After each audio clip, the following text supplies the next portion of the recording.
Bom, pessoal, então para a nossa discussão de hoje eu trouxe alguns temas diferentes e dentre os temas que eu trouxe para a nossa discussão encontram-se os dois assuntos que aparecem no título e na capinha deste vídeo, só que eu trouxe outros temas para a discussão aqui também. Todos os assuntos que serão discutidos aqui encontram-se na linha do tempo aqui embaixo, porque eu fiz a minutagem deste vídeo, ou seja, eu separei as diferentes partes, os diferentes temas que serão abordados aqui conforme o tempo, para que vocês possam selecionar qual tema ou quais temas deste vídeo vocês querem assistir, ou se vão assistir ao vídeo inteiro e a todos os assuntos. Fica a critério de vocês essa decisão. O primeiro tema que eu trago para a nossa discussão aparece nessa primeira tela. Coloquei para vocês uma foto do Volodymyr Zelensky, presidente ucraniano, porque vamos falar a respeito de uma prática que o governo ucraniano tem implementado já faz algum tempo.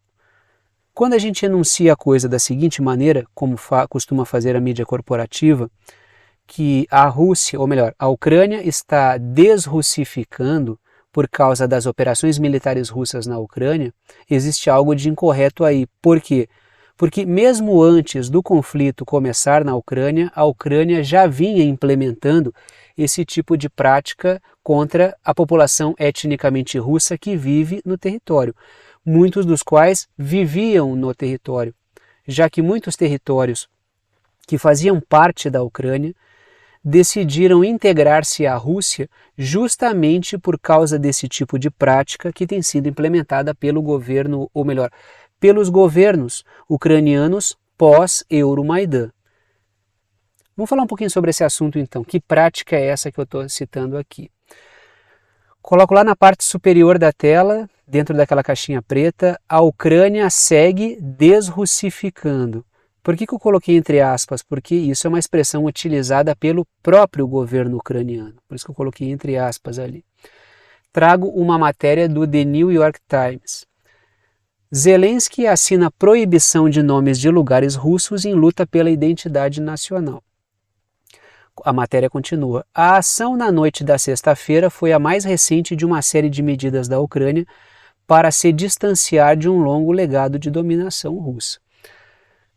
Conversamos aqui várias vezes ao longo dos últimos meses a respeito dessa prática aí que o governo ucraniano tem implementado. Não à toa, grupos ultranacionalistas, ou melhor, vamos chamar a coisa pelo seu nome certo. Grupos neonazi ucranianos, eles dão lastro ao governo Zelensky. Por quê? Porque existem grupos dentro da Ucrânia, grupos políticos dentro da Ucrânia, que acreditam numa pureza racial ucraniana e atacam grupos etnicamente russos. E isso não é de hoje. Justamente por isso, muitos desses territórios etnicamente russos decidiram integrar-se à Rússia. Houve referendo para que vários territórios antes pertencentes à Ucrânia agora façam parte do território russo, e muito por causa da condução que esses grupos que dão base ao governo Zelensky deram nas relações que tem com a população etnicamente russa. Então é uma discussão que já acontece há um bom tempo. É uma discussão que corta os últimos anos, não é uma realidade do período do conflito ou somente do governo Zelensky. O governo Zelensky é mais um dos governos pós-Euromaidan que continuam essa política aí. E diga-se de passagem, os mesmos grupos neonazi estavam no governo anterior e estão no governo Zelensky. Então são grupos que estão entranhados aí no poder porque atuaram como os serviçais obedientes das forças transnacionais que orquestraram um golpe político, aquela grande bagunça política que levou ao poder forças afeitas a transformar a Ucrânia numa arma da OTAN contra a Rússia. Trago dois pontos para discussão ali. Primeiro letrinhas em vermelho, depois letrinhas em azul. Começo pelo primeiro. Foi por esse motivo que povos etnicamente russos do leste ucraniano resolveram se integrar à Rússia e hoje fazem parte do território russo, foram integrados à Rússia. O governo ucraniano alega que vai tentar retomar esses territórios, mas nem a própria OTAN acredita nisso. Logo depois que aconteceu o Euromaidan, e quem não está muito ligado no que é, sugiro que faça uma pesquisa a respeito do que significou o Euromaidan. Tem até um documentário que é do Oliver Stone, né? Do Oliver Stone. Coloquem aí documentário Ucrânia, Oliver Stone, que vocês vão encontrar. esse documentário, que é um documentário muito bom, né? Inclusive ele sofreu censura na rede aí o tempo inteiro, um bom documentário que explica o contexto do Euromaidan, e ele vai dar um certo retrato daquele contexto político, aí vocês vão conseguir. Eu sugiro fortemente, tá? Quem não está muito ligado no que é, eu sugiro esse documentário do Oliver Stone sobre aquele contexto ali do Euromaidan. Segundo ponto que eu trago para a discussão aí. Antes do conflito, o governo ucraniano já tinha uma política contra a cultura russa no país, de forma que a população etnicamente russa no país, a população que fala russo, que vivia na Ucrânia, não se sentia pertencente ao território ucraniano, justamente por isso optou por separar-se. O que eu ia dizer antes que acabei esquecendo.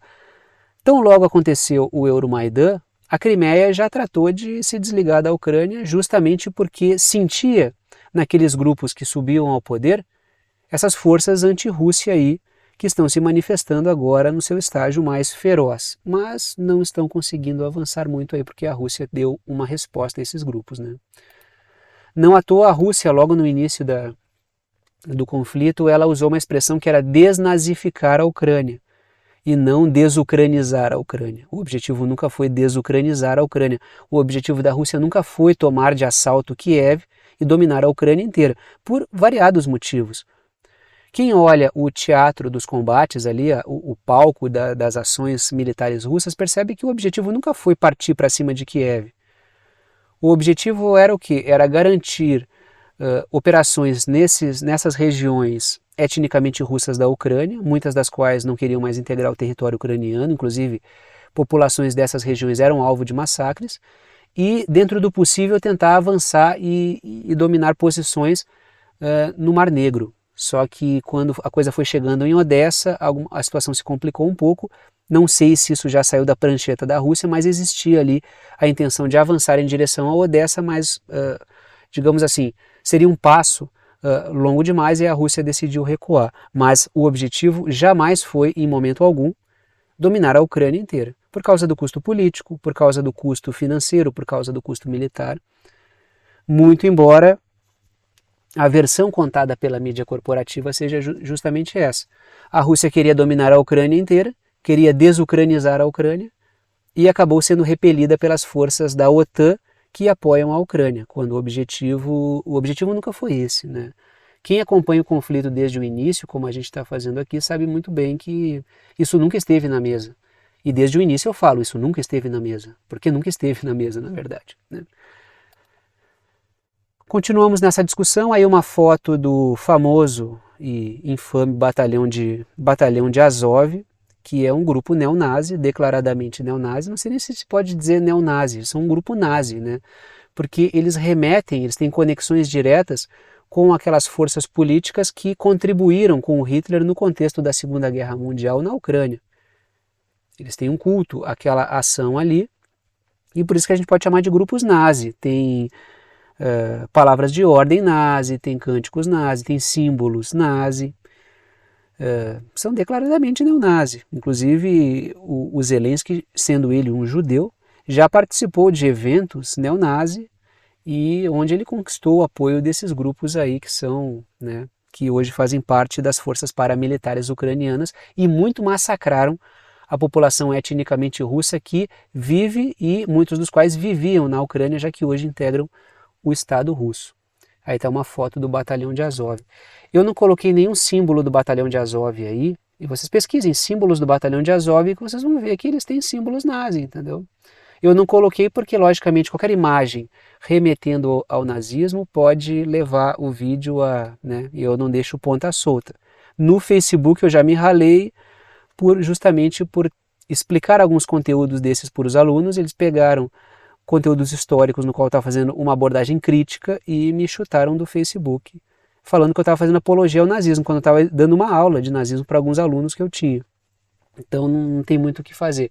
Eles vão te dando advertências, né, quando tu posta uma coisa sobre o Hamas, Hezbollah, etc, etc, e eles vão te dando várias advertências ali. Quando eu trazia assuntos parecidos com os que eu trago aqui, Quando eu fui botar uma foto histórica, e fui fazer uma crítica, inclusive, ao nazismo, os caras viram só a foto e viram a suástica e colocaram como apologia ao nazismo e me baniram do Facebook. Por isso que eu tomo esses devidos cuidados. Esse tipo de questão serve justamente para isso, né? Para o cara escorregar e perder a sua conta. Então eu não estou colocando aqui nenhum símbolo que o batalhão de Azov utiliza. Se bem que a rede tolera apologia ao batalhão de Azov. Antes do conflito, o batalhão de Azov era abordado inclusive pela Wikipédia, né, e por todas as redes sociais como um grupo que faz apologia ao nazismo. Começou o conflito na Ucrânia e aí, como são grupos que guardam um sentimento anti-Rússia, essas redes decidiram tratar como ódio do bem. Então, né, talvez se eu colocasse o batalhão de Azov aqui, fosse um apologista do batalhão de Azov, talvez o meu alcance até crescesse na rede. Trago ali 3 pontos para a discussão. O primeiro deles é o seguinte: desde o Euromaidan, os governos ucranianos têm atacado a cultura russa no país, sobretudo marginalizando a língua russa. Segundo ponto: grupos paramilitares neonazis atuam massacrando povos do leste da Ucrânia, e a pergunta é: como é que a Ucrânia quer reintegrar essa população etnicamente russa ao seu estado, se na base do governo Zelensky estão grupos neonazis que acreditam em pureza racial ucraniana e atacam grupos etnicamente russos? Essa é a pergunta. Terceiro ponto: canais de mídia, partidos políticos e a Igreja Ortodoxa têm sido alvo da repressão do Zelensky. Tudo que possa fazer qualquer conexão com a Rússia, ou com a cultura, ou com povos etnicamente russos é completamente reprimido dentro do Estado ucraniano. Justamente por isso esses territórios não querem fazer parte da Ucrânia. Muito embora a mídia fale em anexação de territórios ucranianos pela Rússia. Continuamos falando da Ucrânia e vamos falar um pouquinho de novos delírios, né? Esses dias eu já falei os delírios de Zelensky sobre a vitória. Agora o Reznikov, que é o ministro da Defesa ucraniano, e mais algumas figuras do governo ucraniano voltaram a falar sobre vitória ucraniana, porque teve um encontro na Alemanha e o ministro da Defesa, que é o Reznikov, que é esse aí que é o cara que balançou mas não caiu, fez parte daquelas processos lá de corrupção no governo Zelensky, o cara estava para cair, acabou não caindo e está aí agora falando sobre vitória ucraniana. Trago ali o seguinte título: Os delírios da Ucrânia sobre vencer a Rússia. E é mais um, né? Já trouxe vários aqui. A matéria é a seguinte: autoridades ucranianas buscaram caminho para a vitória com aliados na reunião de Ramstein. A matéria continua. Um ano após o primeiro encontro com seus parceiros e aliados na base aérea de Ramstein, Rammstein não é o nome de uma banda de hard rock alemão? Eu acho que eu já escutei algumas músicas do Rammstein, não sou um grande conhecedor, mas já escutei. Não sei se se escreve assim, mas se não for, por favor, me perdoem. Né? E aliados na base aérea de Rammstein. O pensamento de Kiev mudou da sobrevivência para a vitória, disseram autoridades de defesa da Ucrânia. A gente pode dizer que quanto mais o tempo passa, mais a posição da Ucrânia ela é complicada no conflito. Então, essa crescente de otimismo na Ucrânia e na OTAN, se realmente existir e for honesto e sincero, não se justifica de maneira alguma. A situação da Ucrânia não melhorou ao longo do tempo. A situação da Ucrânia piorou ao longo do tempo. Então, nada justifica, mas isso é propaganda, isso faz parte de guerra informacional. Todos os conflitos, todas as guerras têm a sua guerra informacional para tentar manter o moral alto, para tentar fragilizar o adversário, mas não tem lastro nenhum na realidade isso aí, né? Trago 2 pontos para discussão ali. O primeiro deles é o seguinte: o governo ucraniano associa o otimismo ao envio de mais equipamentos para o país, que é o que eu coloco no segundo ponto ali. Ó. A Ucrânia aposta no envio de tanques, de caças, aviões de combate e mísseis de longo alcance para poder atingir em profundidade o território russo.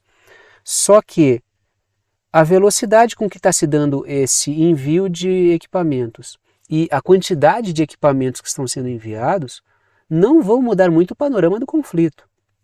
Não à toa, o próprio governo russo já falou que o envio de caças, de aviões de combate que foi promovido até o momento, o que está planejado, não mudou em absolutamente nada o planejamento da Rússia. O envio de tanques muito pouco pode fazer.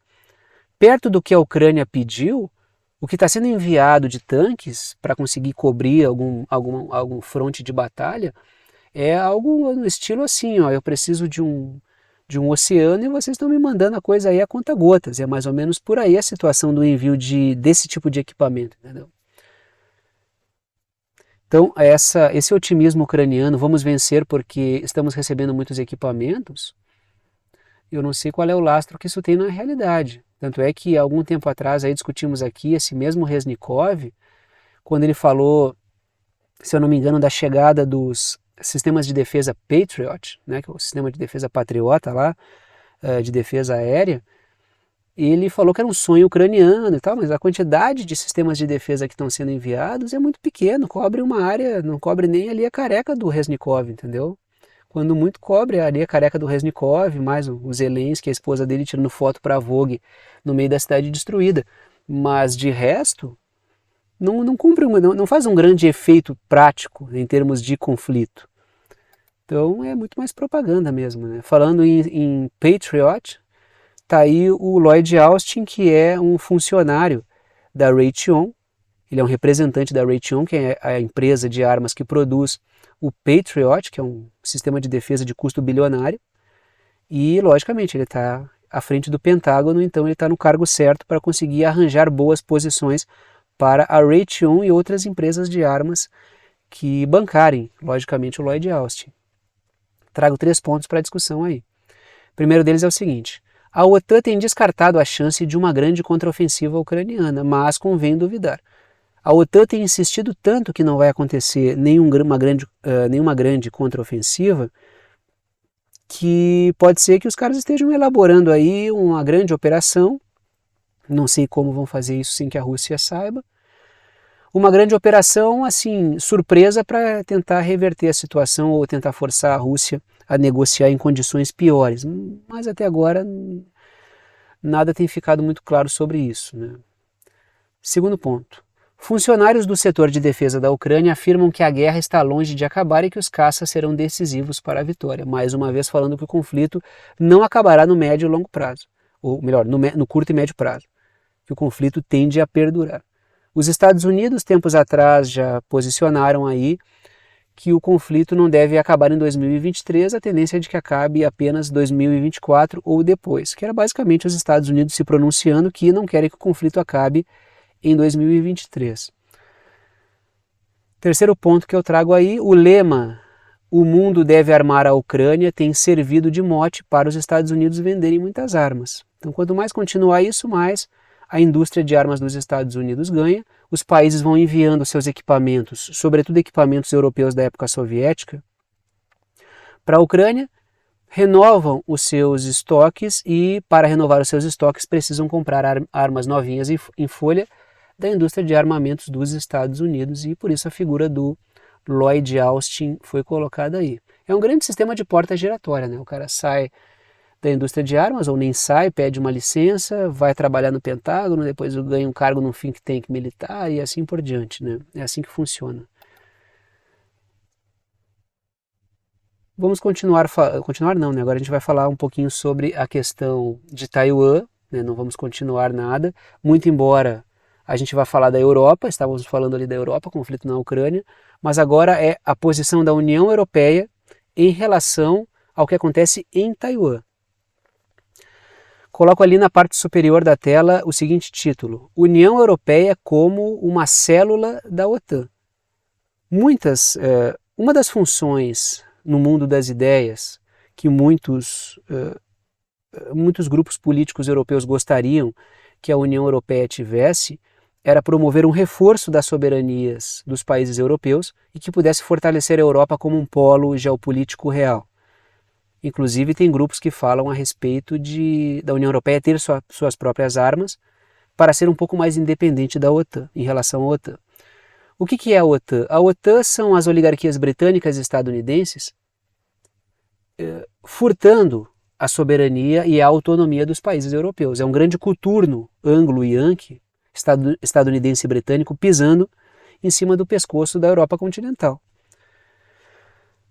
Na teoria, no mundo das ideias, muitos grupos queriam uma União Europeia que fortalecesse a Europa enquanto continente, enquanto polo geopolítico. Na prática, boa parte das operações da União Europeia servem aos interesses das oligarquias britânicas e estadunidenses. Por isso que eu coloquei aí a União Europeia como uma célula da OTAN. Trago 2 pontos para a discussão aí. O primeiro deles é o seguinte: enviar navios de guerra para o Estreito de Taiwan. É isso que diz o Borrell, insta os governos da União Europeia. O que esse cidadão aí, o chefe da política externa da União Europeia, está propondo, que é o Borrell? Ele está propondo que a União Europeia, que os países europeus enviem navios para o Estreito de Taiwan para salvaguardar a democracia em Taiwan, para salvaguardar a paz. O efeito, isso aí tudo no discurso dele, no discurso da OTAN, né? Todo mundo sabe o que eu penso a respeito disso. Na verdade, isso tende não a garantir a paz, isso tende a fazer acelerar a possibilidade de um conflito com a China. A matéria continua ali do portal político. A Europa deve ser firme em garantir a paz para Taiwan, argumenta o chefe de política externa da União Europeia. Não é isso que vai acontecer. Ninguém vai garantir a paz tensionando cada vez mais com a China numa questão central para a China. Nessa mesma semana, aí, nos últimos dias, o governo chinês se posicionou de maneira firme, dizendo que a questão de Taiwan é fundamental e que o governo chinês não irá recuar. E a questão de Taiwan para a China é fundamental. A reunificação com Taiwan. A China está promovendo isso de maneira lenta, gradual e contínua, né, para usar uma expressão aí da história. Está tentando fazer um trabalho baseado na conquista de corações e mentes, um trabalho político. Só que as forças da OTAN, as forças britânicas e estadunidenses, e a União Europeia como lacaia disso, estão tentando fazer com que a China tente o processo de maneira forçada, o que vai ter um alto custo político, militar, financeiro para a China. Justamente por isso a China está fazendo um trabalho gradual e não cai nas provocações de países que fazem parte da OTAN.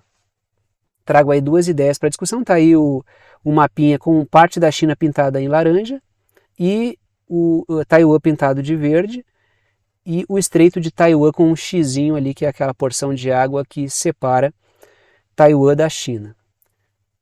Primeiro ponto que eu trago ali, letrinhas em vermelho. Ao invés de garantir a paz, as forças da OTAN estão tentando provocar uma guerra com a China, que foi o que eu falei recentemente para vocês aí, agora há pouco. Segundo ponto, o chefe da política externa da União Europeia, que é o Borrell, está contrariando a posição do Macron sobre Taiwan. Nos últimos dias, lá na semana passada e na semana retrasada, o que eu discuti com vocês? A posição do Macron em relação a Taiwan, dizendo que a Europa não deve embarcar numa aventura dos Estados Unidos, não deve embarcar em aventuras que não lhe interessam. Devem optar por relações com as quais a Europa ganhe. Essa posição do Borrell aí, ela vai justamente contra aquilo que o Macron falou nos últimos dias. Não sabe-se lá se não foi até uma posição para fazer uma contraposição. Foi uma contraposição em relação ao que o Macron falou, né? Uma posição para fazer uma contraposição, né? É uma contraposição em relação ao que o Macron falou. E lógico, né? Teve toda uma repercussão que nós discutimos aqui essa fala do Macron. Está aí uma foto do Emmanuel Macron para vocês. Trago 3 pontos aí para a discussão. Continuamos falando sobre essa questão da União Europeia, da fala do Macron, da posição do Macron em relação a Taiwan. Primeiro ponto que eu trago ali é o seguinte, letrinhas em azul. Apesar da posição de Macron, a França também fez navios de guerra passarem pelo Estreito de Taiwan nos últimos dias. O Macron fala uma coisa e setores, né, o próprio governo Macron faz outra. Então, uma posição favorável a manter um distanciamento em relação a essa coisa China, Estados Unidos no que tange a questão de Taiwan, mas para não desagradar demais as forças da OTAN, o governo Macron faz com que navios de guerra passem pelo Estreito de Taiwan para manter a provocação. Então, é aquela coisa de tentar manter um pé em cada canoa. Segundo ponto, navios de guerra das forças da OTAN passam o tempo inteiro pelo Estreito de Taiwan. A quantidade de navios de guerra que passam por ali todas as semanas é enorme porque existe uma grande provocação. E a França é um dos que fazem mais recorrentemente essa passagem de navios aí de guerra pelo Estreito de Taiwan. Sinal de que a França, Por um lado, ela tem uma certa posição, mas ela faz parte da OTAN. Não podemos esquecer que a França é um dos membros da OTAN. Terceiro ponto, o início de um conflito em Taiwan, vou repetir isso aqui pela milionésima vez, é a parte que nos cabe desse latifúndio, né? Tende a disparar rodadas de sanções contra a China, que muito provavelmente o Sul global não irá abraçar, assim como não abraçou as sanções contra a Rússia, mas mesmo assim teremos uma grande onda de choque no mundo, porque um pacote de sanções contra a China e uma quebra das cadeias de suprimentos nessa escala, isso se a gente parar para pensar a importância que a China tem para a economia mundial, vai gerar uma grande crise. Um conflito entre forças ligadas à OTAN e China no que tange a questão de Taiwan gera um apagão tecnológico também por causa do papel que Taiwan cumpre na questão dos semicondutores. Então é aquilo que eu falei para vocês. A gente sempre tem que pensar o seguinte, né? O que eu quero fazer da minha vida antes que esse conflito aqui aconteça? Porque esse conflito aqui, se acontecer, não estou dizendo que vai, ele vai gerar uma crise monstruosa, uma crise econômica monstruosa ligada a problemas de quebra nas cadeias de suprimentos. Não sei qual vai ser a proporção, mas a tendência é de que seja uma coisa aí, um aprofundamento ainda mais radical do que começou com a pandemia, né? Ou melhor, se aprofundou rapidamente na pandemia, se acelerou ainda mais com o conflito na Ucrânia e com esse episódio em Taiwan aí temos mais uma etapa desse projeto de reconfiguração das cadeias de suprimentos, que é o próprio Great Reset, que é o grande reinício do qual tanto fala o Fórum Econômico Mundial, que é esse projeto de quebra das cadeias de suprimentos. Isso é o grande reinício, que é o atual processo de desglobalização, pelo menos a globalização tal como vínhamos vendo aí. Continuamos na região e vamos falar aí sobre um posicionamento do presidente sul-coreano que foi muito problemático, gerou uma resposta aí da China. Trago a seguinte matéria para vocês, que é a seguinte. Coreia do Sul tensiona com a China, matéria da Reuters. China apresenta queixa sobre comentários errôneos do presidente sul-coreano sobre Taiwan. Está aí o Yoon Suk-yeol, que é o presidente sul-coreano, uma figura que desde o início, desde a campanha eleitoral, se posicionou como uma ferramenta dos Estados Unidos. Não sei se para tentar aumentar a sua posição em termos de armamento para depois, no segundo momento, tentar uma autonomia maior ou se realmente para fazer papel de ferramenta da OTAN. Seja lá o que for, ele tem cumprido bem o seu papel. Se ele está fazendo isso porque quer ser uma ferramenta ou se ele está fazendo um teatro, ele está fazendo bem, porque o que esse cara puxa de saco dos Estados Unidos aí não é brincadeira, né? Trago 2 pontos para discussão. Muito embora tenha também alguns atritos, né? A Coreia do Sul esses dias fez um pedido aí de estreitamento maior de troca de inteligência no campo militar, inclusive falando sobre o desenvolvimento de armamento nuclear sul-coreano, porque a Coreia do Norte avança nisso, e os Estados Unidos deixaram a Coreia do Sul no vácuo e a Coreia do Sul falou, então vamos desenvolver nós mesmos. Aí rolou ali uma tensãozinha, né? 2 pontos que eu trago para discussão são os seguintes, letrinhas em vermelho. O setor de relações exteriores da China criticou a posição do líder sul-coreano na entrevista. Ele deu uma entrevista para a própria Reuters, inclusive, se eu não me engano, né? Segundo ponto, o Yoon Suk-yeol disse que estão tentando mudar o status quo no que tange a questão de Taiwan, o status político de Taiwan, diga-se de passagem, ele colocou a coisa dessa forma, a força, ele está fazendo uma crítica à China, está dizendo, olha, estão tentando transformar Taiwan em outra coisa na base da força, quando a China não está tentando transformar a coisa na base da força, muito pelo contrário. Temos discutido aqui, inclusive com matérias da própria mídia corporativa, que revelam um movimento gradual da China aproximando-se de grupos políticos taiwaneses. Não tem nada de fazer à força. Quem está tentando fazer movimentos para forçar a China a dar um passo maior do que a perna, talvez, são as próprias forças ocidentais, né? Não gosto muito de usar essa expressão porque isso faz parecer que os caras são muito mais importantes e muito mais numerosos em termos de população e representativos do que na verdade são, né?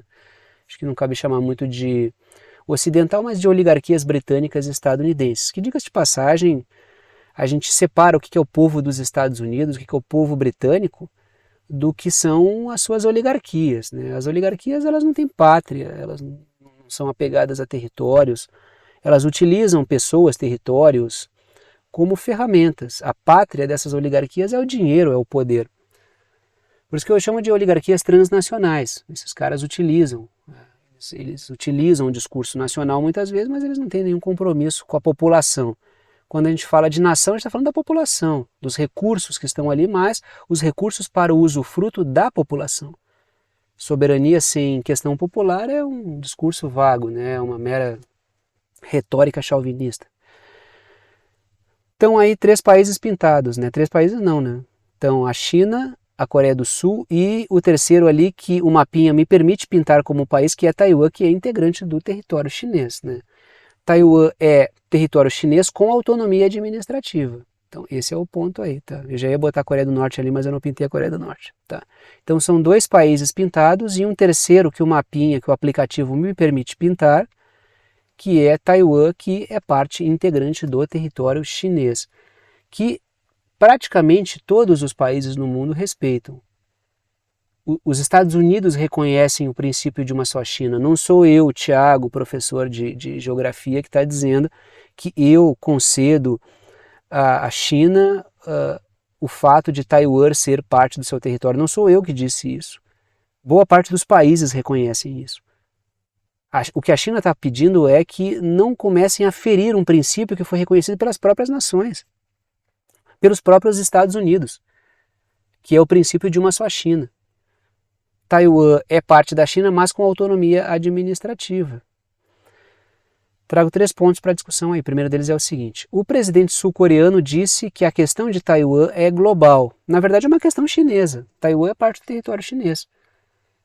Então não é uma questão global. É interessante como esses caras tentam transformar tudo em questões globais, né? A Amazônia é uma questão global. Esse território aqui é uma questão global, aquele recurso ali é uma questão global. A questão global, quando eles usam essa expressão, uma questão global, é uma questão de interesse das forças transnacionais, das oligarquias transnacionais. A parte do território brasileiro que diz respeito à Amazônia é uma questão brasileira. A parte da Amazônia que diz respeito a outros países é uma questão desses países. A integração dos debates se deve ao fato de que, como todos são cortados pela Amazônia, esses países precisam dialogar entre si e chegar a uma conclusão soberana, mas cada um colocando a sua ideia na mesa. Então esse é o ponto. E todos os países podem participar, mas a soberania final é dos governos desses países. Por quê? Porque o Estado ainda é, embora imperfeito, com todos os seus problemas, ele ainda é o organismo que pode gerar uma blindagem mínima para a sociedade.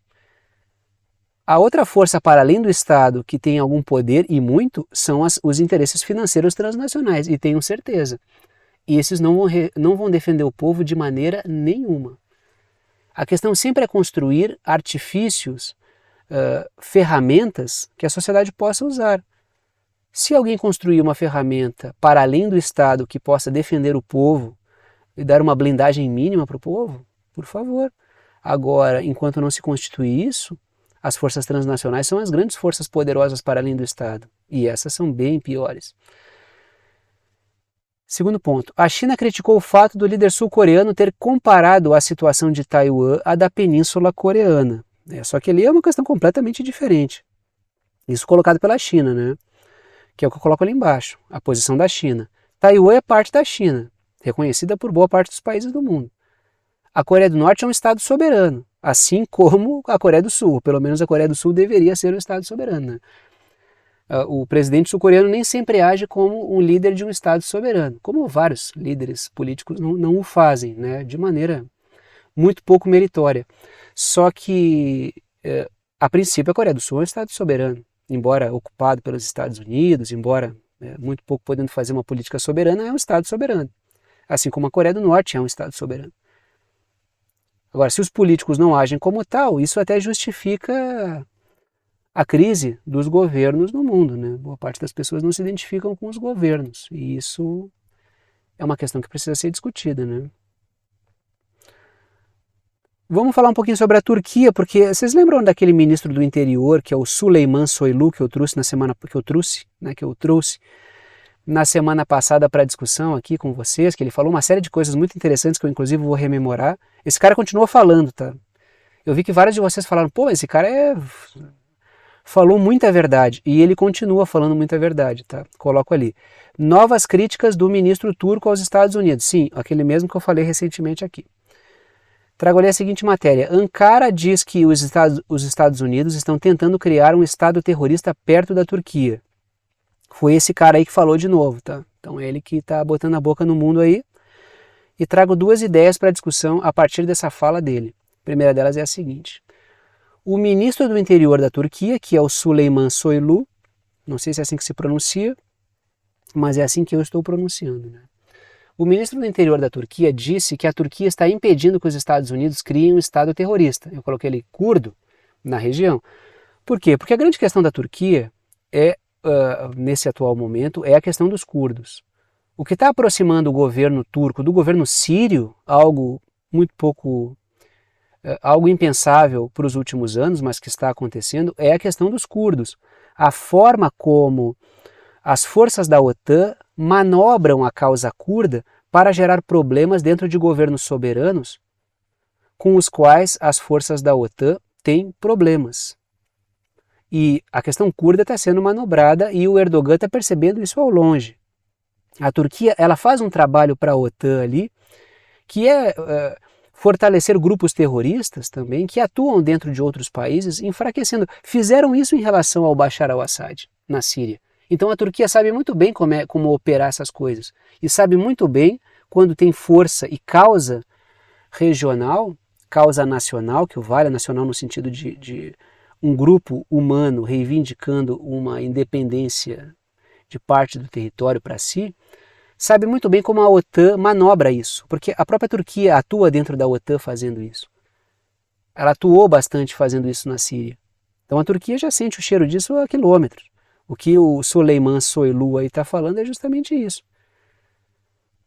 Segundo ponto, o mesmo ministro já havia dito que o mundo inteiro odeia os Estados Unidos e que a Europa já não existe mais, pois é apenas um peão guiado pela OTAN. Repito, eu não retiro nada do que ele falou, tá? Eu não corrijo nada. Para mim está irretocável a fala dele. Em todos os lugares do mundo, os Estados Unidos são odiados pelas suas ações imperialistas e a Europa ela perdeu a sua identidade e a sua alma porque se tornou uma peça, uma ferramenta da OTAN. Então a fala dele está muito adequada. Para mim foi uma das falas, assim, não vou dizer uma das falas mais lúcidas. Eu não sou entusiasta do governo Erdogan, não sou entusiasta da figura política do Süleyman Soylu, só estou dizendo que o que eu li dele nos últimos dias aí foram falas muito consistentes, assim, que sintetizaram muito bem a atual situação, né? Continuamos na Turquia por quê? Porque os Estados Unidos estão de olho nas eleições turcas, que estão aí para acontecer, estão batendo na porta aí. Coloquei inclusive esse título na parte superior da tela e trouxe uma matéria da Sputnik aí, tá? Então, um portal que não faz parte da mídia corporativa, até porque é uma mídia russa, tá? Então, não é parte da mídia corporativa. Trago a seguinte matéria ali. Oposição turca pode atrair a Turquia para a crise na Ucrânia se vencer as eleições, diz o Mevlut Cavusoglu, que é o cara das relações exteriores da Turquia, né? Não é um diplomata, ele é o diplomata do momento na Turquia, porque ele é o chefe das relações exteriores na Turquia.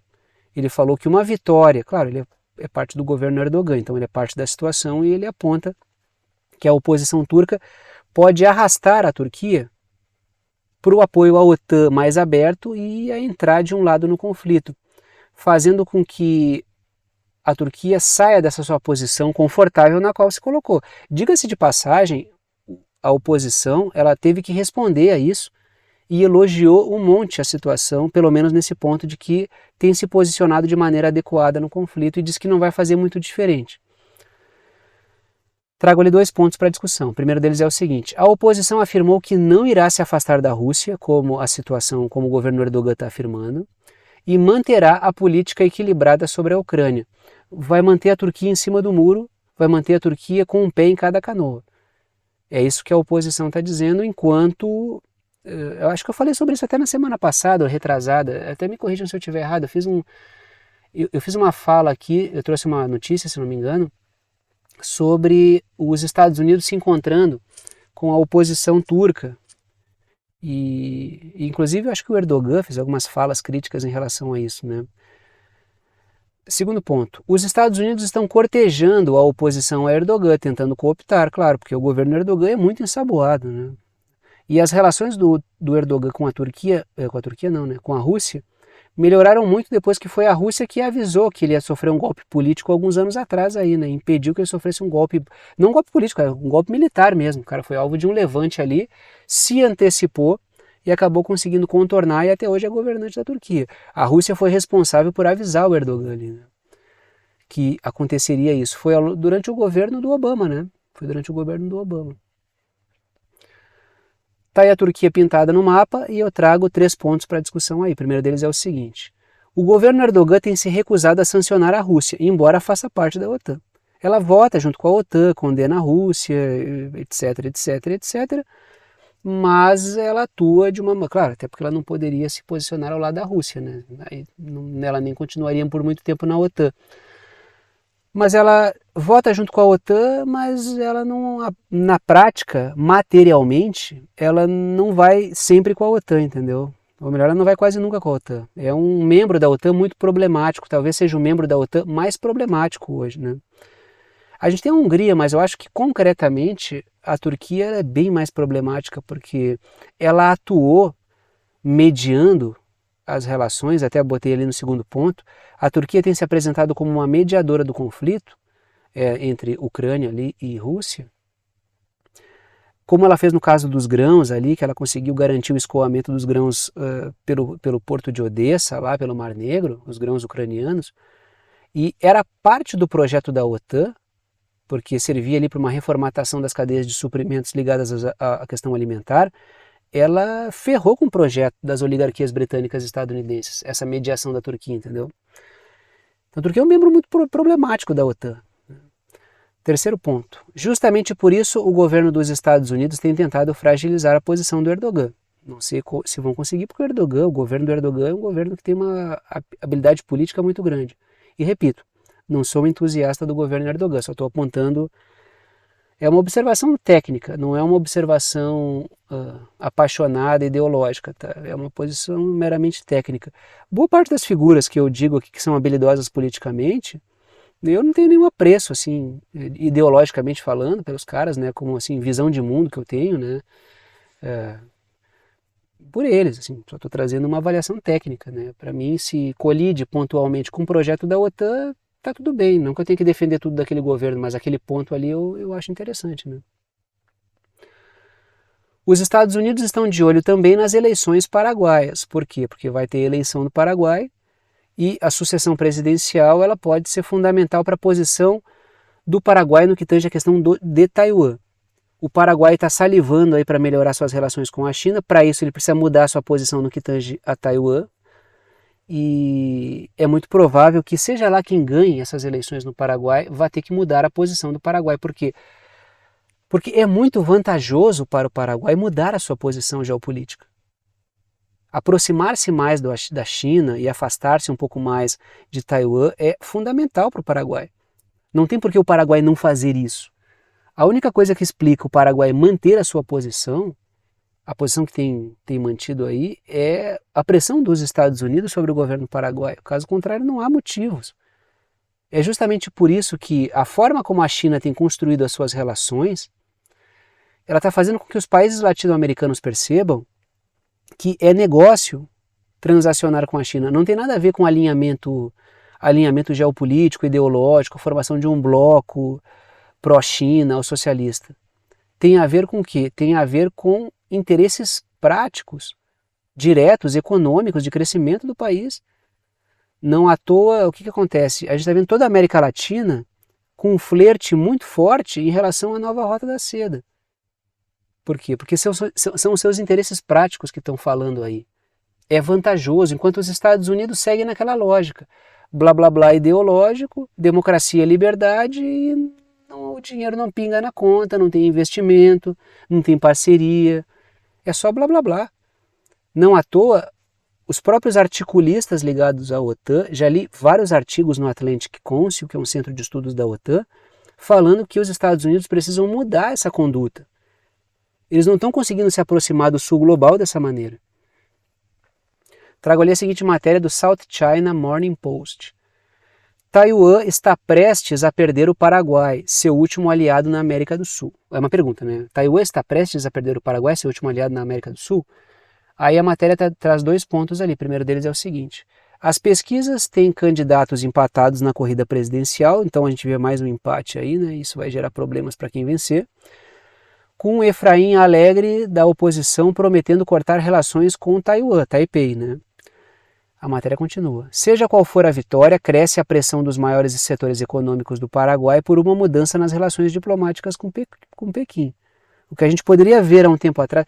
Tanto é que a compreensão do mundo hoje, ela envolve um pouco mais de requinte, né? Se a gente vai pegar aquela coisa, socialismo, aquela coisa Guerra Fria, socialismo, capitalismo, que sentido faria as oligarquias, grupos, setores econômicos graúdos de um país, fazerem uma pressão por apoiar a China? Então a gente tem que... Por isso que eu falei, né? Quando a gente fala de multipolaridade, do atual cenário que a gente vive, e de todos os outros, logicamente, mas a gente é a vitória do, digamos assim, das relações materiais, do pragmatismo, né, do materialismo. Porque o que guia setores poderosos econômicos do Paraguai a pressionarem o governo por melhores relações com a China são seus interesses diretos. A China sabe jogar o jogo e construiu materialmente, para além do discurso, caminhos que possam estabilizar o mundo. Por isso que a gente vê aí os setores econômicos poderosos fazendo isso. Estou dizendo que esses setores econômicos não agem ideologicamente, não tem lá as suas contradições? Claro que não. Mas ganhar dinheiro é importante para esses caras, entendeu? Claro, tem setores que continuam apegados, tem um comportamento específico. Agora, eles não vão jogar contra aquilo que lhe dá poder e dinheiro, né? Que são as transações com a China. Tá aí uma foto do Abdo Benítez, que é o atual presidente paraguaio.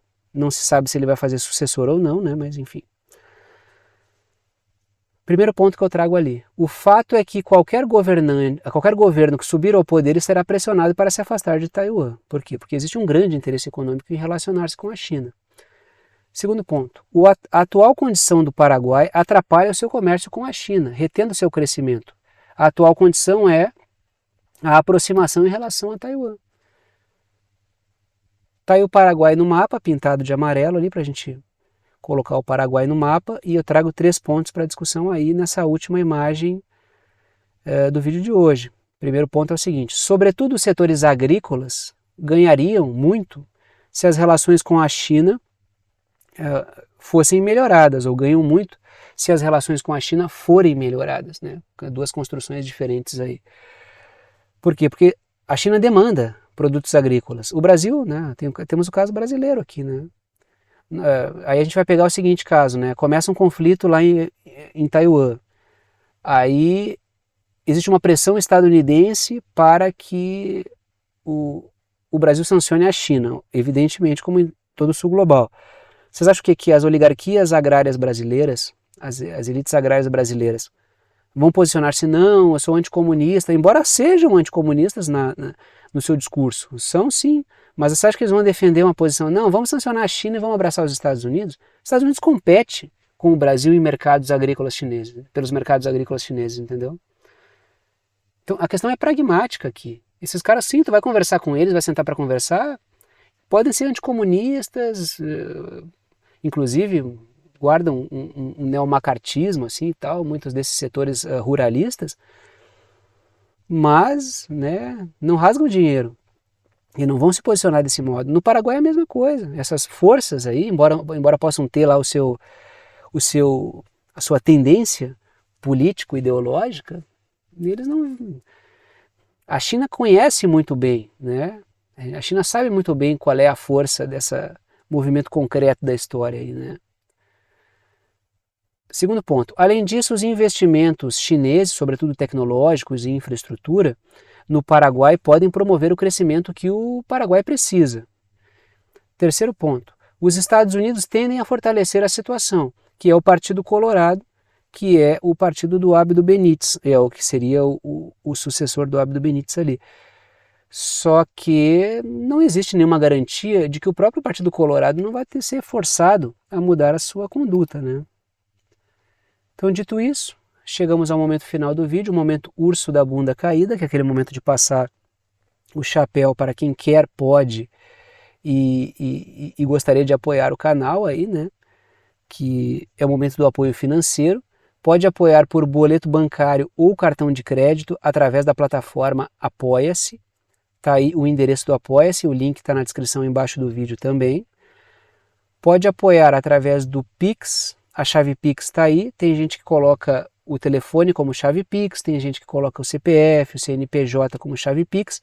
Eu coloco o e-mail. Então, se tu colocar lá pixverdadeconcreta@gmail.com na hora do Pix, né, ao invés de um telefone, um CPF ou um CNPJ, vai aparecer o Verdade Concreta, vai aparecer o meu nome, aí vocês podem, Verdade Concreta, vai aparecer o meu nome, na verdade, né?